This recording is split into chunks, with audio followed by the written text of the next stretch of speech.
بسم الله الرحمن الرحيم. أولا السلام عليكم ولا لهيga soo dhawaada insha Allah maanta waxaan rabaa diirada waxaan noo saaran xulbada run ahaantii xulbada waa geed aad u qaali ah waxaa lagu daaweeyaa xanuuno aad u fara badan ayaa lagu daaweeyaa faa'iidooyin badan way leedahay walaalahiga qaaliga soo dhawaada gacmo furan ku soo dhawaada niyad fasaami ku soo dhawaada insha Allah hadaa nagu cusub tahay please gambaleelka saaro subscribe ne noo saar waa mahadsan tahay like share comment waa dhankiina idin ma sheegay taas insha Allah walaalahiga qaaliga soo dhawaada mar labaad iyo mar saddexaadba sidan hore idinkugu sheegayba maanta waxaan rabaa inaan ka hadlo insha Allah xulbada run ahaantii faa'iidada xulbada wax la soo koobi kara ma aha iyo wax video laba inta lagu koobi karo laakiin waxaan rabaa waxyaalaha ugu muhiimsan ama faa'iidooyinka ugu muhiimsan ee qabato xulbada inaan ka hadlo horta xulbada waa miro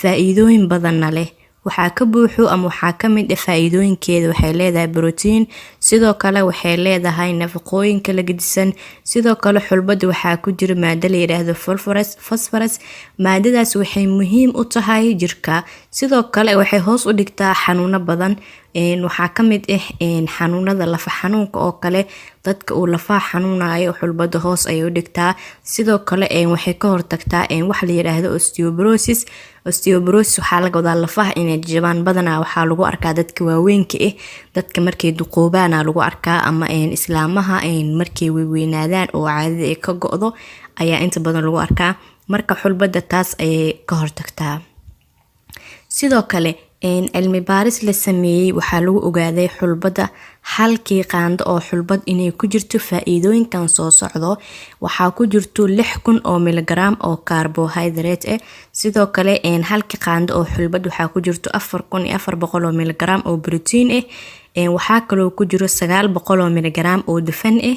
sidoo kale waxaa ku jiro halkii qaando oo xulbad ah 395 miligram oo calcium oo lafaha dhisayo sidoo kale waxaa ku jiro 51 miligram oo phosphorus ah waxaa kaloo ku jiro halkii qaando oo xulbad ah 1.99 miligram oo bir ah sidoo kale waxaa ku jiro energy u dhigmo 49 kilocalorie hal qaando oo xulbad ah kaliya intaas ay u dhigmataa haddaba xulbada maxay daaweysaa xulbada waxay daaweysaa xanuuno badan ayay daaweysaa xulbada waxay kor u qaadaa ama ay sare u qaadaa cunno qaadashada dad badan waxaa jira oo dheefshiidkooda aad u liito dad badan waxaa jira appetite ka xiran yahay dad badan waxaa jira cunno xumi ee heeso xulbada waxay kor u qaadaa dheefshiidka ay kor u qaadaa qofkana wuxuu si sahal ugu fududaato inuu cunto badan qaato ama cuntadiisii u saxmato xulbada waxay hoos u dhigtaa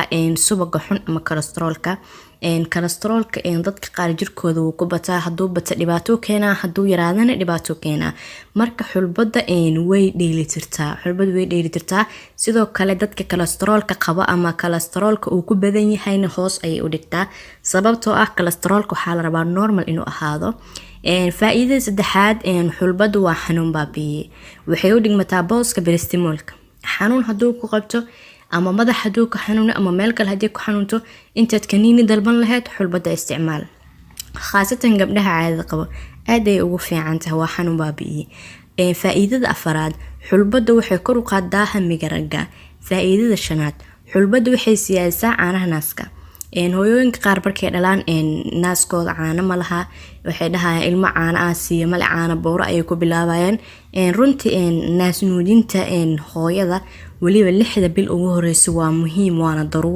daruuro marka haduu naaskaaga caano lahayn xulbad isticmaal si cunugaaga uu dheef u helo uu naasihii caano u yeeshtaan faa'iidada lixaad xulbada waxay u fiican tahay dadka neerfa xanuunka qabo waxaa jira dad badan oo neerfa xanuunayo ama maskaxda in badan ka cabto marka insha Allah xulbadu ku dadaal faa'iido ay ku leedahay faa'iidada toddobaad xulbadu waxay ka hortagtaa kansarka noocyo badan ayuu leeyahay waxaa ka mid ah kansarka minka ku dhaco sidoo kale waxaa ka mid ah kansarka ku dhaco waxaa ka mid ah kansaro badan ayaa jira kansarka dhuunta kansarka caloosha meel walba xubin walba oo ilaahay uumay kansar ayaa ku dhaco xulbada kansarada oo idil hal kansar kaliya dhammaan wixii kansar ah xulbada daawo ayay u tahay sidoo kale xulbada waxay u dhigmataa antibiotic oo kale waa jeermis dile wayna la dagaalantaa waliba jeermiska ay ka hortagtaa wayna dishaa. haddaba qaabkee loo isticmaalaa ama qaabkee loo sameeyaa? waxaan soo aragnay xulbada maxay daaweysaa oon kasoo sheegay dhowr iyo cudur, sidoo kale faa'iidada xulbada ku jirto oo runtii aad u tiro badan oo wax badan aan kasoo sheegay. haddaba qaabkee loo sameeyaa ama qaabkee loo isticmaalaa? xulbada horta waxaa jirto xulbo budo ah iyo waxaa jirto xulbad qoyan. runtii qaabka loo sameeyo xulbada waa idin kaga hadli doonaa insha Allah. midda koowaad, xulbada waxaa loo sameyn karaa laba qaybood. midda koowaad waxaa waaye waa inaad karkarisaa kadibna aad cabtaa ood biyaha ka miirtaa. qodobka labaad, miraha xulbada yacni xulbada waa miro waa mid miraha xulbada waxaa la dhigaysaa biyo 12 saac in ka badan, kadibna waxaad kula shiidaa hal xabo oo toon ah, waxaana kula dareysaa biyaha sanjabiilka ah, kadib waxaa ku dareysaa 3 timir 3 koob oo ama 3 xabo timir ay ku dareysaa, kadibna kula shiid caano geel ama caano lo, kadibna kala miir oo waxaad cabtaa caanaha. labadaas qaab ayaa loo isticmaalaa. laakiin waxaa jiro qodob muhiim ah oo aan rabo in idin kaga digo. wax kasta oo faa'iido leh dhibaatana way leeyihiin. dadka qaar ma isticmaali karaan. tusaale ahaan hooyada uurka leh xulbada ma isticmaali karto, sababta oo ah xulbada waxay soo ururisaa minka ay soo ururisaa, waxayna ku sababi kartaa hooyada uurka leh ilmaha inay kasoo dhacaan.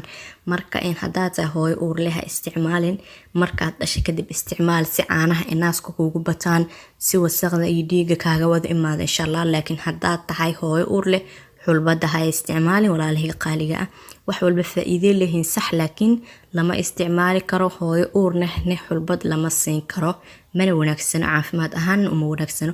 laakiin hooyada markay dhasho way isticmaali kartaa si caanaheeda naas badan u helo oo cunugeedana uu noqdo cunug qurux badan, koriinkiisana u dhameystirmo, uuna u noqdo cunug ficiska weyn.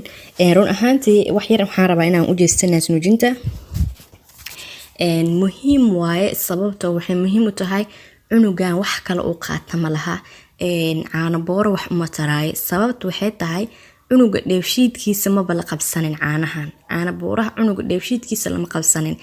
in badan Soomaalida ayaa u badan waxaa arkaysaa cunug yar oo la dhahayo wuu shubmayaa, caloosha laga hayaa.